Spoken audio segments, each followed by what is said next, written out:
ঘাটশিলায় ফুলডুংরি গ্রাম আদিবাসীদের বাস। পাহাড়ের উপরে সবুজ বড় বড় শাল সেগুনের বন।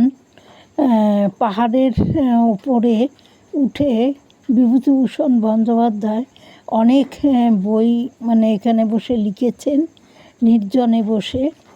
আর এখানকার পাহাড়ের কোলে একটা NGO আছে, মহিলা পুরুষ উভয়ই হাতের কাজ শেখে এবং কাঠের জিনিস তৈরি করান। এখানে আদিবাসীদের গ্রাম পুনাপানি গ্রাম। মাটির বাড়ি, খুব সুন্দর রং করে সাজিয়ে রাখা, যেন ছবির মতো।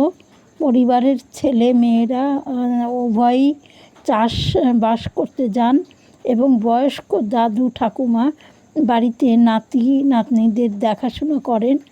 আর ঘরগুলো এমনভাবে তৈরি যেন মাঝখান দিয়ে রাস্তা আর দুপাশে ঘর, অপরূপ সুন্দর ডিজাইন করা, রং করা ঘরগুলো। আর এই বাড়ি পুরো সাজিয়ে